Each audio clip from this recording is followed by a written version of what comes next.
This week on Frontiers, we bring you a program we aired in October of 2015. It's a follow-up of our coverage of the Sockeye fire near Willow, which devoured thousands of acres, 55 homes, and cost $8 million to fight. Right about here is where I seen the column of smoke. Now, almost 2 years later, a couple is on trial in a Palmer courtroom. They face charges related to the start of the fire. God dang it, I know. I've been doing this 15, 20 years. I wasn't lackadaisical. I know it did not creep from either of our burn piles. I can promise you that. Those who lost their homes in the fire say that they are still a long ways from recovering from this disaster. The thing that I was most concerned about is the pain of anything. Any live thing feeling the pain of burning. This week, the prosecution rested its case, and now the defense must present its side. But regardless of what the jury decides, and as we head into another fire season, we thought it would be a good time to look back on the Sockeye fire and the devastation it caused. Sponsorship for Frontiers with Rhonda McBride is provided by your local Alaska Toyota dealers. Toyota. Let's go places. Alaska, where there are old triumphs, but also new frontiers, with challenges as great as the state itself, but a belief the best is yet to come, bringing you the faces, the places, and the spirit of the last frontier. This is Frontiers with Rhonda McBride. Welcome to our program. Sometimes we find frontiers, sometimes they find us. In Willow, there was no choice. On Sunday, June 14th, a wildfire raced through the community, devouring thousands of acres and 55 homes, tearing through the heart of Alaska's dog mushing capital. Now, that was only 4 months ago, when some families wondered if it was even possible to rise up from the ashes. With help from volunteers and sheer grit and determination, many of those who lost their homes have come a long way in such a short time. But with winter bearing down, the home stretch is still not in sight. It's like a huge jigsaw puzzle. It's a puzzle Bob Schlupak has no choice but to figure out. His family lost their home and everything they own. Bob's wife, Jan Steves, can't be here right now. She's down in the lower 48 caring for her father. On the day of the fire, she was in Seattle mourning the loss of her son. If you look at Jan's video, it's very striking. I don't know what to say. I've seen the pictures, but I'm seeing it in person. A friend documented Jan's first look at the destruction right after the fire. Oh.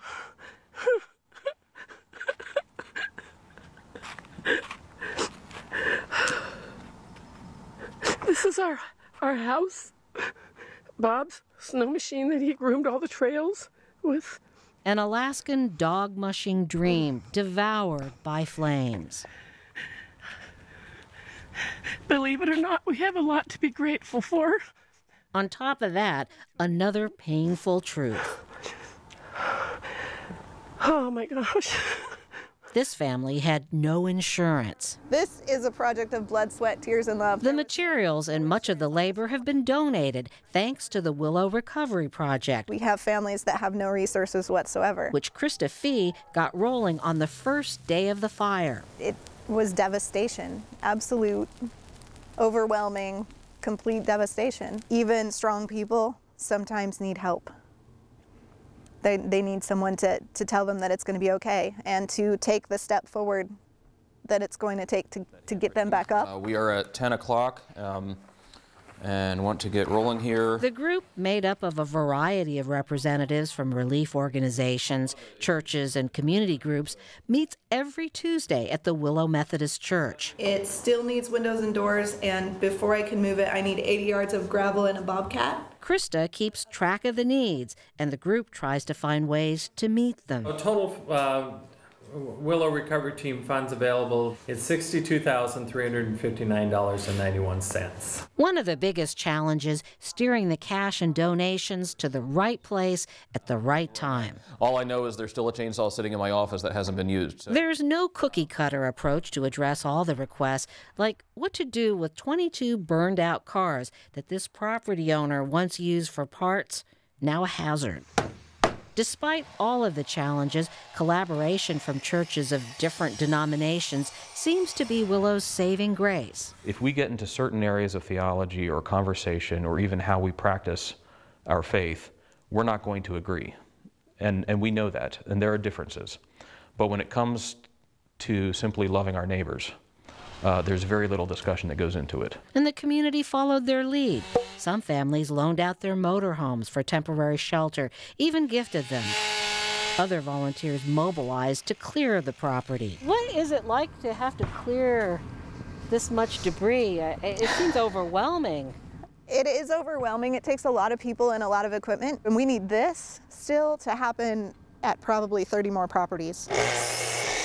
Since the sockeye fire, Bob has subsisted on very little sleep. But there's no way he could have done this job alone. We had a work party from Texas. We had a work party from Tennessee. There was a couple that was here pretty much all summer from North Carolina. Bob says it's impossible to repay such generosity. How do you quantify goodness in people's hearts to help? I don't know how to do that. It's easy to see how the power of goodness has made all the difference. We've come a long ways from where we started, but there's a long ways to go. For now, the scent of scorched land lingers, and winter is in the air. Up next, we hear from two people on the front lines helping Willow move on from the fire, and we check in with Dee Dee Johnrow. When I'm running dogs, I'm not grieving my mom. When I'm running dogs, I'm not grieving all the stuff I've lost. Leaving the hardships behind and moving ahead on the comeback trail. Easier said than done.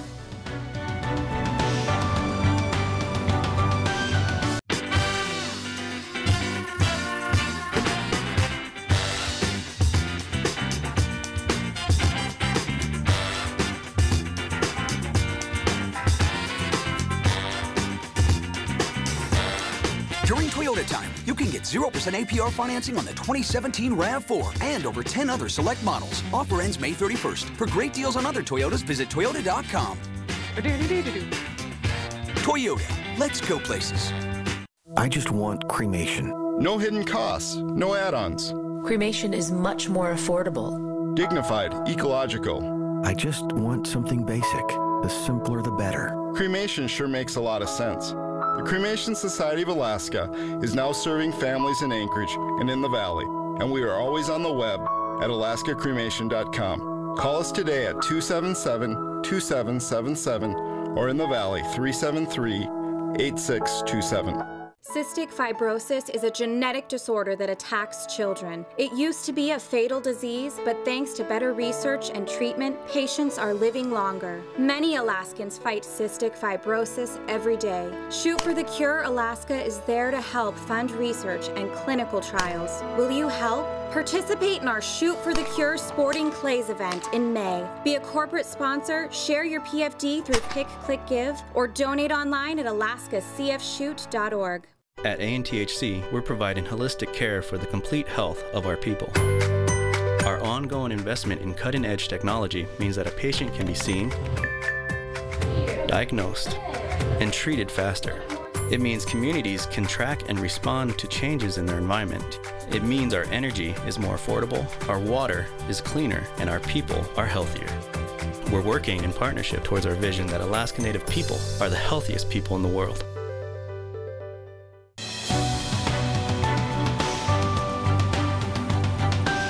Dee Dee Johnrow may not have won the Iditarod, but she's the champion of the comeback trail. And she's had some tough ones, her battle against breast cancer, the death of her mother this summer, and now it's a race against time to rise up from the ashes of this summer's fire and run yet another Iditarod. This is all new grass. Planted by volunteers from the University of Alaska Anchorage's cross-country team. A lot of them that were farm background. An amazing transformation when compared to just after the fire. That was our famous roadhouse. We built that. We could put 42 dogs inside in comfort in the middle of the winter. Mike Johnrow watched their homestead, along with his wife's Iditarod empire, go up in smoke. How much can a woman stand? I don't know.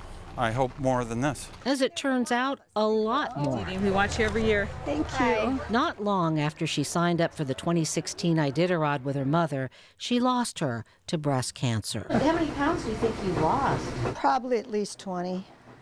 But I tell you what, Rhonda, Mike has too. Dee Dee may be thinner, but determined as ever to tackle the comeback trail, but not quite in the style she's accustomed to. The matching parkas and booties, all top of the line, were lost in the fire. All of these are donated. Some in need of a little TLC, but Dee Dee is glad to have them just the same. But you know, that was nice of people to do that. Dee Dee works out of the only building that survived the fire. You can still see the scorch marks. Whee! Since the fire, Dee Dee has been jogging with her lead dogs. He's done a lot of jogging with me this summer. This is the first time she's been able to take the team out on a training run. Violet, come here. She's hoping to size them up for a new set of harnesses. It doesn't fit you. It doesn't fit the little fat girl. She's also wondering how much new gear she can afford. Shell recently notified her that there were no guarantees it would continue sponsoring her after December. They have gone above and beyond what a sponsor does. They've been a friend. Dee Dee says Shell employees even brought food when her mom died. Oh, there's a lot of people losing jobs. It's going to shake through the entire economy of Alaska, and I'm part of that. You know, any other year, I would have had stuff in reserve. With all of the setbacks, the challenges of rebuilding her home. This is a doggy bath. Why not take a break from the Iditarod? I don't want to take a break. The only fun thing I've got going on in my life are the running the dogs. All the other stuff is just tough. And why should I give up the one fun thing?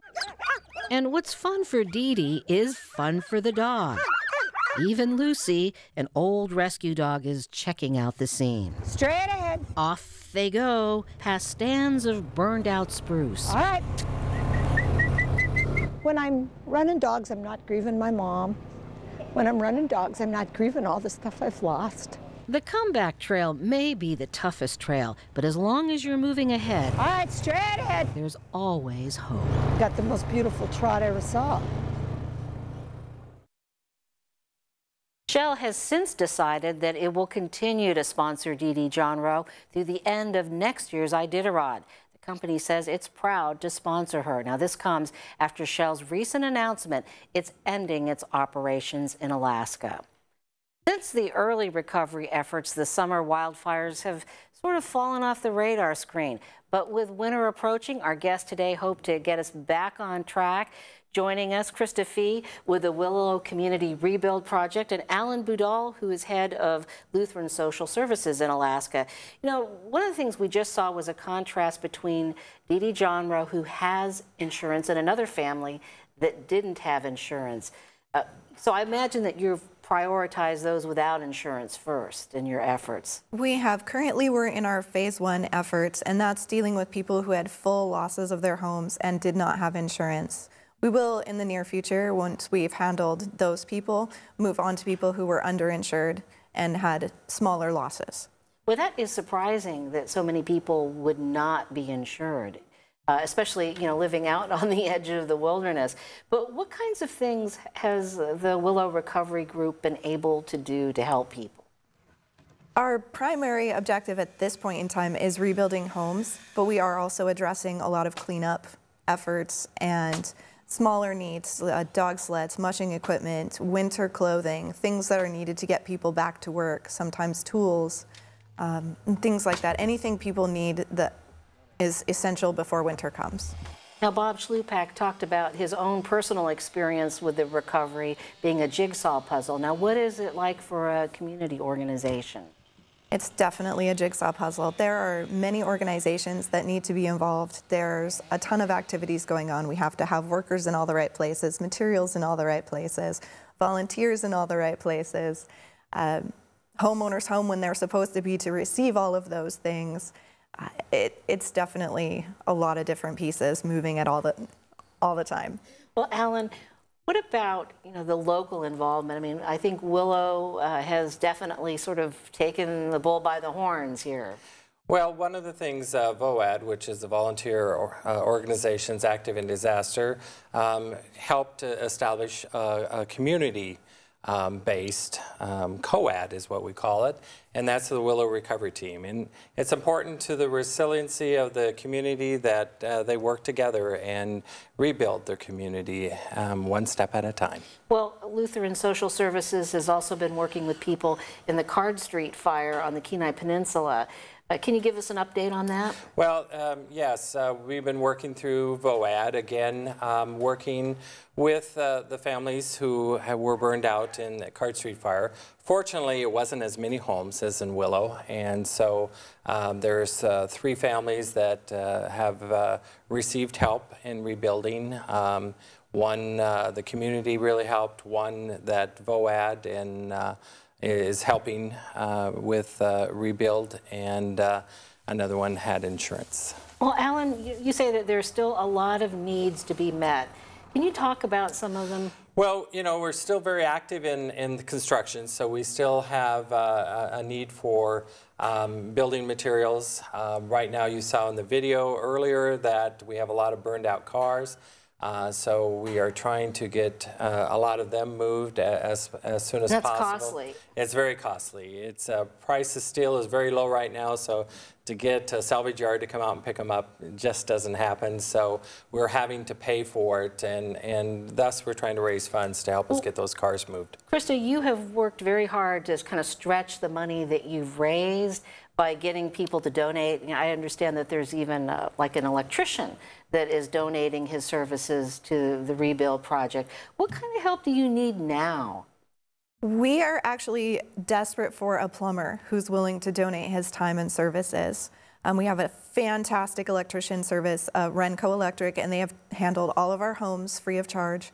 But we are definitely lacking in the plumbing, and we could also definitely use some framing carpentry professionals. And so what other kinds of ways could we help if we wanted to, in terms of sweat equity here? People are always telling me that they don't have any skills, but sometimes on a job site, the most important people are those that just run boards back and forth between the cutter and the workers. So even if you have no skills whatsoever, you could still be highly useful. So what have you learned through this yourself? I mean, just experiencing the fire from beginning to where we are now. Probably the biggest thing is that there are gaps. And there are many services available. There's a lot in place, but between the community and those services, there are definitely some gaps in people knowing where to go for help and how to get that help. And sometimes even in what help is even available, because everything has a chunk that they take care of, but there are missing chunks in between that are neglected. And if you don't fit into a perfect little box, you may not be able to receive any services. Well, Alan, you're the treasurer. You have to keep track of the money that's involved here. What lessons have you learned that might help us in future disasters? Well, you know, one is to be prepared. And in the disaster talking, you know, we are, reviewing our procedures from VOAD of how we reacted to this fire, and we learned something at each time. But so how about all the different bureaucracies and trying to get the paperwork resolved? You know, it is, and at our VOAD meetings, you know, the State of Alaska Emergency Management there, all the faith-based, we have the Red Cross, the Salvation Army, and we talk about how to get prepared. The one thing that we can really look and need to do is to have a COAD, a community organized organization active in disasters in many communities around the state.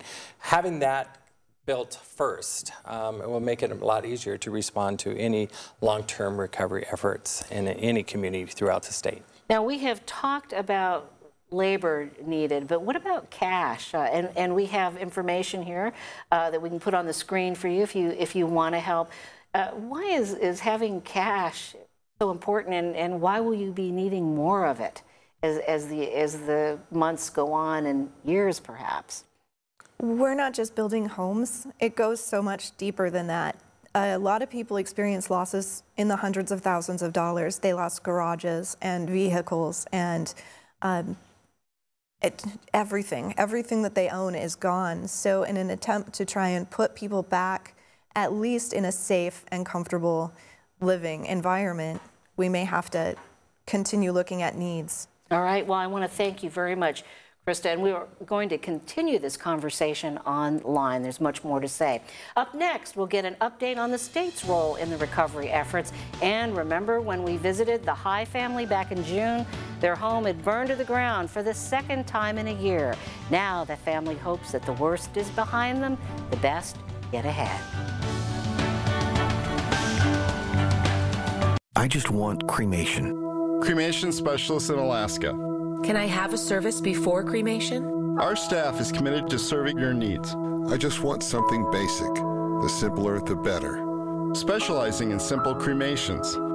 Whatever your reasons are for choosing cremation, call Cremation Society of Alaska 277-2777 or in the Valley 373-8627 and on the web at alaskacremation.com.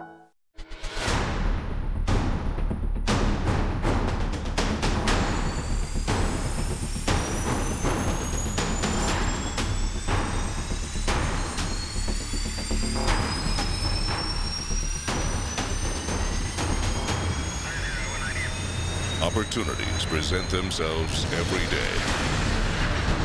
Opportunities that move us forward.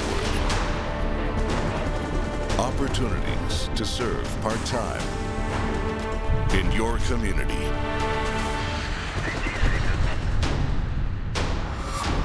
While continuing full-time careers or education. To help keep our nation safe at home and around the globe.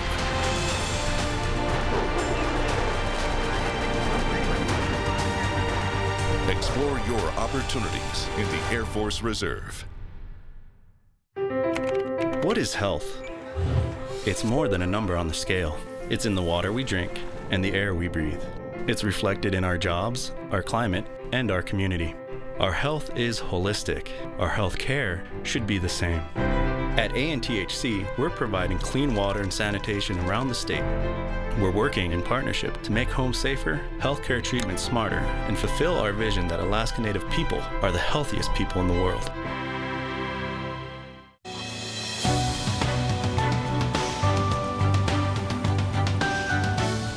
A deadline for loans to help people affected by the Sockeye fire is approaching.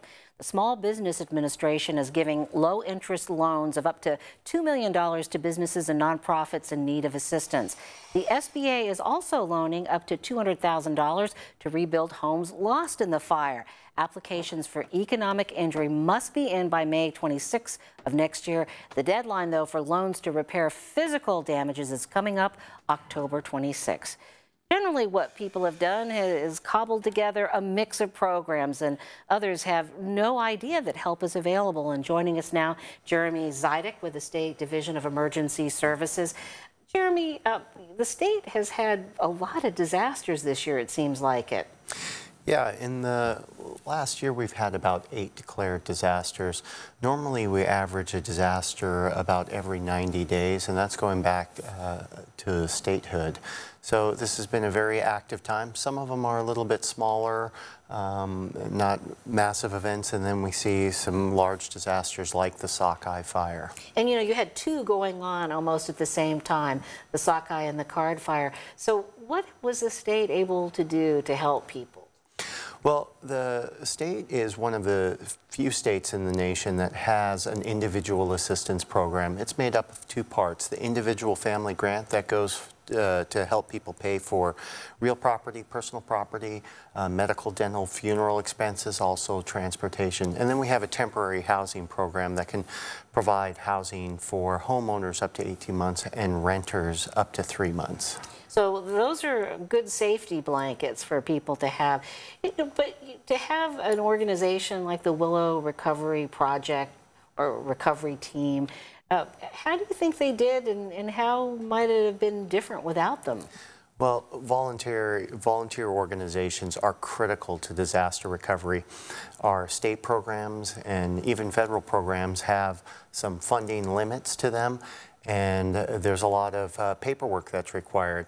These volunteer organizations are able to move very quickly, provide funding to folks very quickly, really establish that need and make sure that those people are getting the help that they need. We're just about out of time, but what's the teachable moment in this year's sockeye and card fires? Well, I think the recovery operation is always kind of a jigsaw, and there's a lot of different parts. It can be overwhelming for people to fill out all that paperwork and try to access all that recovery assistance.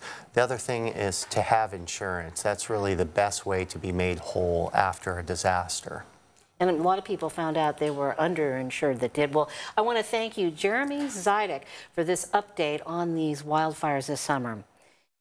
Finally, it was as if lightning had struck twice in Willow. Justin and Jamie High had lost their home in an electrical fire just before Christmas last year. Then, just as they were finishing the roof of their new home, the sockeye fire raced through their homestead, destroying everything. Just days before, Jamie had learned she was pregnant. It's just so overwhelming. You just do what you can do. And Justin High has done a lot since June. His home is almost finished this week. The walls got a coat of paint. The Highs say that they're looking forward to moving in and moving on. I think once baby gets here, it's going to be, you know, we're definitely starting a new chapter, and it's going to be an exciting chapter. And Jamie and Justin are expecting their baby in late January, so they're about to come full circle. Well, we want to thank you for joining us today on the Comeback Trail. A thought to leave you with: the race is still a long ways from being finished. And everywhere we look in Alaska, there is no shortage of frontiers, no shortage of people willing to step in and make a difference. We'll see you next week.